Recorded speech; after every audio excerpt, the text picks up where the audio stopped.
Magandang araw po sa ating lahat. Ako po si Jun Michael B. Antone, a faculty of the College of Education at Jose Rizal Memorial State University, Tampilisan Campus.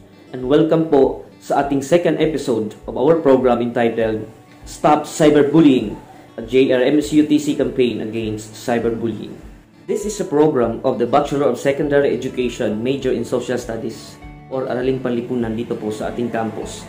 At layunin po ng programang ito na ma-inform ang ating komunidad tungkol sa cyberbullying at ang epekto nito sa ating buhay bilang mga social media users.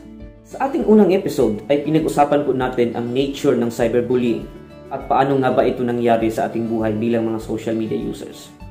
Sa segment na ito ay pag-usapan naman natin kung ano yung mga epekto ng cyberbullying sa ating buhay. Kaya naman, kung gusto niyo talagang malaman kung ano yung mga epekto ng cyberbullying sa ating buhay, please continue to watch this video. But before anything else, I would like to ask you to please fill up the attendance sheet. Naka-Google form po, nasa comment section po ng video ito. Minsan, sa tingin ng iba, ang cyberbullying ay normal lang po sa ating kabataan. Ang bullying ay napaka-normal na nangyayari sa buhay ng ating mga kabataan ngayon. Ngunit ang hindi nila alam, may malalim na epekto ito sa kanilang psychosocial well-being, sa kanilang emotional well-being, and much more sa kanilang pag-aaral. Ayon sa mga pag-aaral, ang unang epekto ng cyberbullying sa buhay ng ating mga kabataan ay tinatawag nating psychosocial effect. And number one psychosocial effect of cyberbullying to the adolescents is the decreasing of self-esteem. So, ang pinakauna talagang epekto niyan ay hihina po ang self-esteem ng isang tao. A victim of cyberbullying may think that she is not important, that she is unloved, na walang nagmamahal sa kanya, and she or he is being discriminated by others, especially by the community that she is living with. Cyberbullying may lower the self-confidence of an individual. Cyberbullying could hinder the students to have self-esteem. The victims of cyberbullying may possibly feel that they were too little, ang liit-liit nila compared to others, so their self-worth could actually decrease. Ihina po at bababa po yung kanilang self-worth.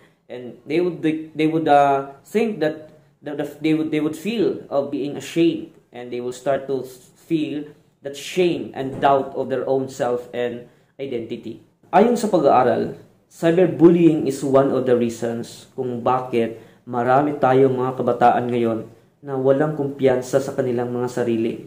Kasi many of them became victim of bullying and nag-decrease yung self-worth nila. They think and feel that they are being discriminated. That's why they deviate, they secluded themselves from the society sometimes.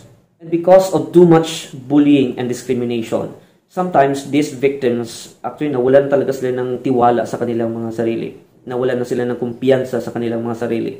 Lalong-lalo na pag hindi nila alam kung paano nila i-handle yung kanilang mga sarili. Based on my observation in reality, may mga students na ayaw mag-participate. May mga students na they're very shy. No?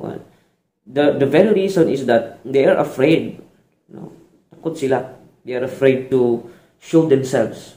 So, ibig sabihin, mababa po yung kanilang self-confidence, mababa po yung kanilang kumpiyansa sa kanilang mga sarili. Kasi, most of them, they are afraid to be bullied. No? They are afraid to be commented by others, to be criticized by others. Kasi, minsan, dahil sa karanasan nila sa mga previous bullying experiences that they have.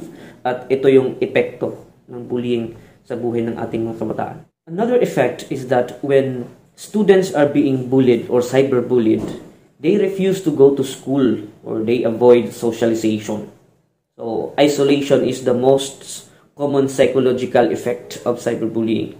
Once a person is being bullied in the social media, he or she might be very afraid to go out in public anymore. So, the feeling of shame in front of the public due to cyberbullying would cause a victim to just avoid social gatherings or a life away from people. Isolation might look normal, but it actually deviates a person to experience the beauty of the social world or the beauty of the world with other people. So the youth has much to learn in the process of socialization, right? So because we really need socialization in our life, and there is much to experience in our life with other people. But because of cyberbullying, a victim might continuously live a very isolated life. Kaya nga, cyberbullying is one of the reasons why there are many students who are afraid to go back to school. Minsan may mga estudyante na because of their bullying experiences, they are afraid anymore to face the public. They are afraid to look at their classmates. They are afraid to look at their teachers. Especially kung yung mga bullies nandoon sa paaralan. Kaya nga ito po yung masakit na epekto ng cyberbullying. And it will really affect the studies of a particular student. At ayon naman sa mga psychological studies, the psychological effects of bullying will actually result to psychosomatic symptoms or physical symptoms. According to psychologists, victims are at increased danger for depression, anxiety, psychosomatic complaints like headaches and stomach aches, as well as poor school adjustment, especially if the act happened in the learning environment or learning premises of the victim. And the effect of anxiety and depression may bring really a lot of physical changes to a person's life. According to psychological studies, a depression or anxiety is a major cause of several physical diseases such as obesity, heart failures, and other sickness caused by chronic stress. Kasi magiging chronic stress kasi ito guys. Isang trauma, pag hindi na-healed, ay it will lead to anxiety and depression ng isang tao. And, you know, it will become a chronic stress. So, chronic means magiging prolonged. No? Prolonged na yung stress ng tao. On the other hand, on the side of the bullies, if not corrected, the bullies might also possibly continue the wrong actions towards other people. And so, as they grow up, they might think that it is okay to bully others. So they may also, according to studies, they are also at risk for substance abuse and violence also later in their, after their adolescent life. So later, magiging violent sila. And this is one of the major cause why we have aggressive and violent behaviors of individuals in a society. So let us emphasize yung anxiety. The anxiety that a victim may feel here is actually tinatawag nating social anxiety. So whenever he or she is there in the social gathering, tapos nandoon yung mga bullies, or nandoon yung mga nag-criticize sa kanya, or nagbubully sa kanya, she or he might feel that anxiety within. And this will lead to overthinking, dayon. This will also lead to depression na dayon sa tao.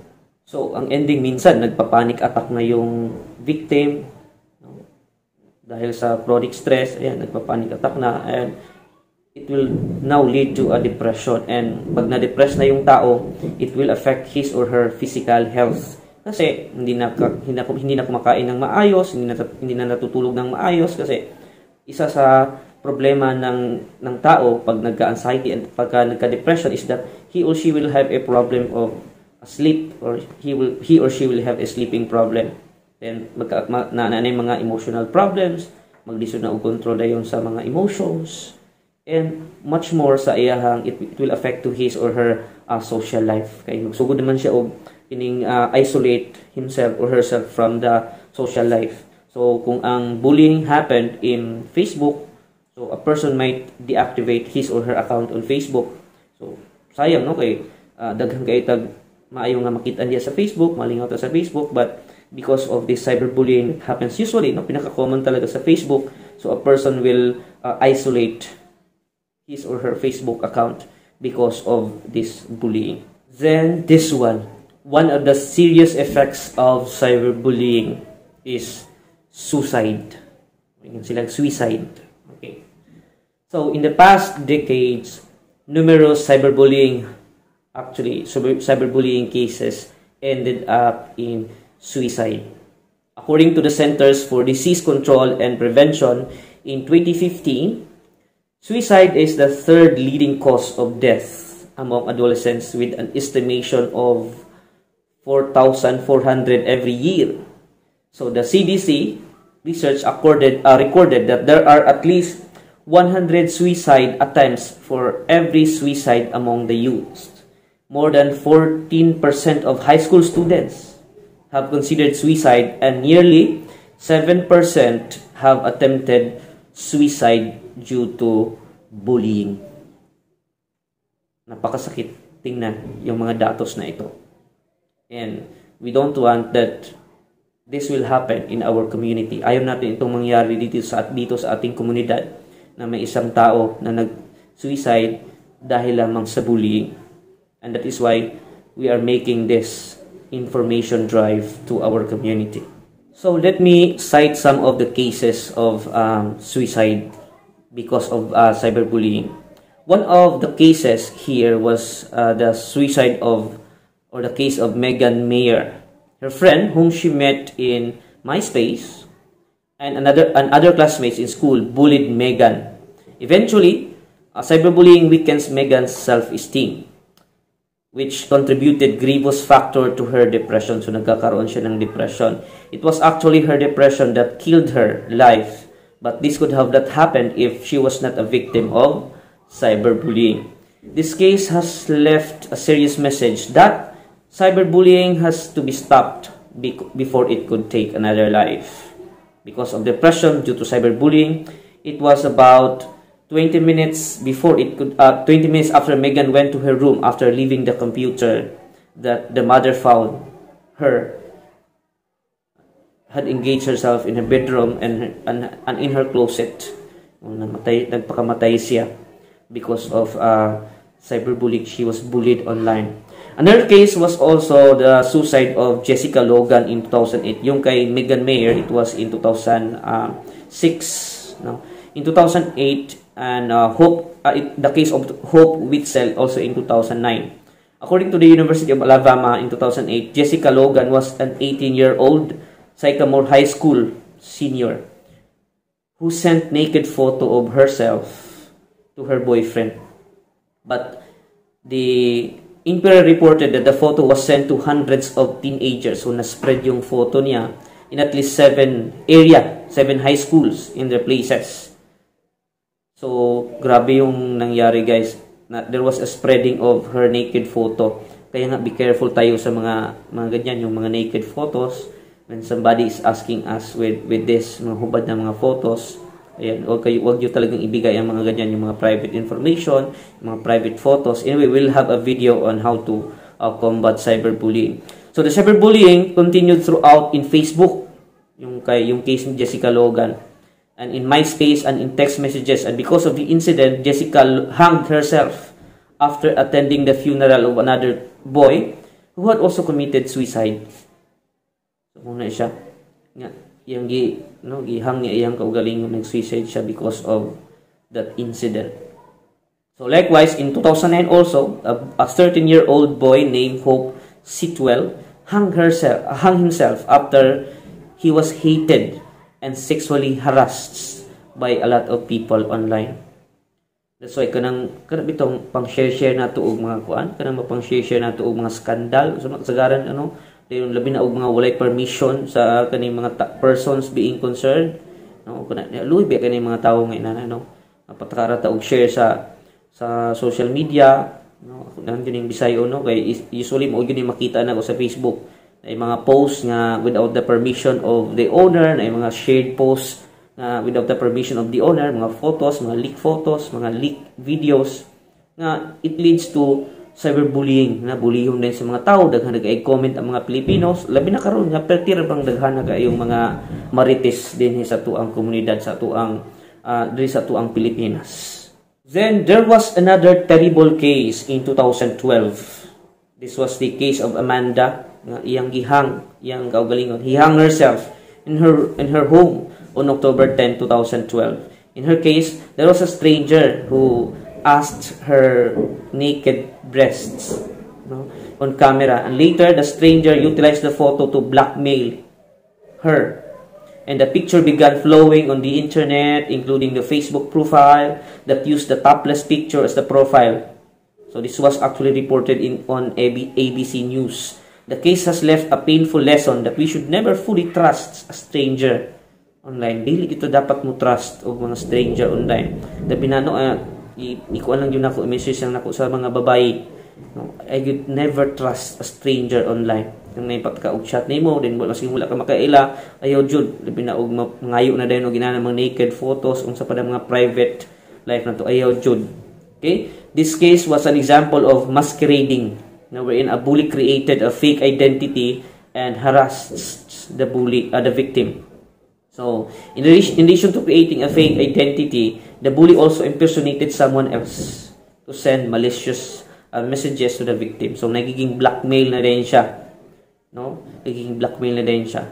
So, what is worse is that, mo rin to, pag dili nimo ihatag ang iyang gusto, ang imong mga private information, mga private photos, i-share din online. So, manda pa ng mga private convo din ha.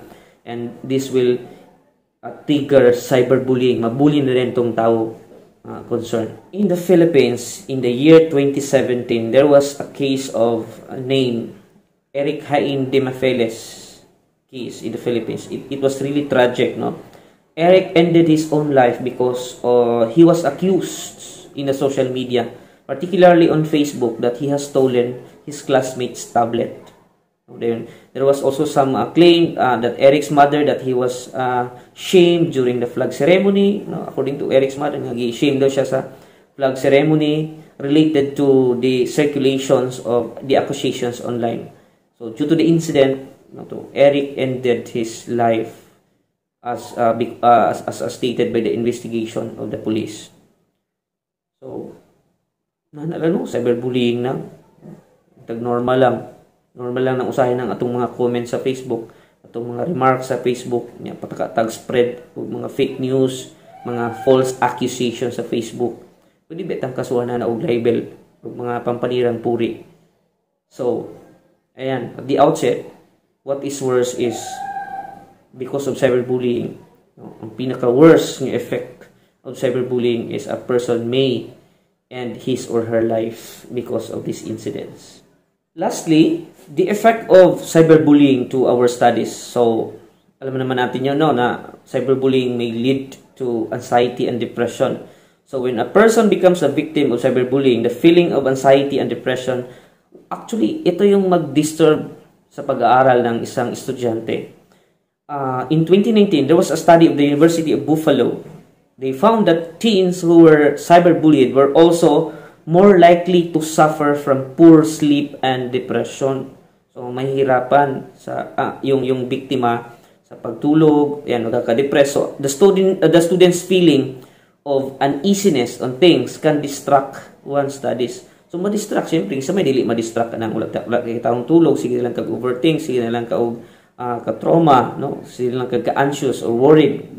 So, the depression itself is already a huge factor that hinders someone in the academic potentials. No? Much more when one does not like anymore to go to school. Yung ganyan, because of the social avoidance. Yan, the feelings of shame in the eyes of others will deprive someone in attending classes, so dili na din attend og classes, and this will definitely affect one's academic performance at school. So research also found out that bullied students' academic performance is harmfully affected. Afektahan yun ang ilahang grado agi sa mga bullying incidents, especially in schools with high rates of bullying. It negatively impact a student's overall success by cutting into their motivation. So mawala na ang motivation. Imagine, mawala na imong self-confidence, mawala na imong self-esteem, mawala na imong motivation na mo participate sa klase, mawala na imong motivation to learn, and your love to study and your love to go to school mawala na. In fact, in a study of the Florida Atlantic University, researchers discovered that 64% of the students who claim to have been cyberbullied clarified that it negatively impacted both their feelings of security and their ability to learn at school. At yun po ang mga epekto ng cyberbullying sa ating buhay, lalong-lalo na sa ating mga kabataan. Kaya naman, huwag nating hayaan na mangyari ang cyberbullying sa atin. We should know how to combat cyberbullying. Sa mga nanay dyan, sa mga social media users dyan, please share this video. Please inform other people. By sharing this video, we are actually informing other people that these are the negative effects. Ito yung mga negative na epekto ng cyberbullying sa buhay ng ating kabataan ngayon. Kaya nga, ayaw natin ito mangyari sa ating buhay at ayaw natin mangyari ito sa ating next generations. Kaya nga, please share this video, and if you have watched this video so far or this far at this time, please fill up the attendance sheet. Kailangan po namin makuha ang profile ninyo at meron po kaming pa-premyo na libreng load po sa mga mag-fill up po.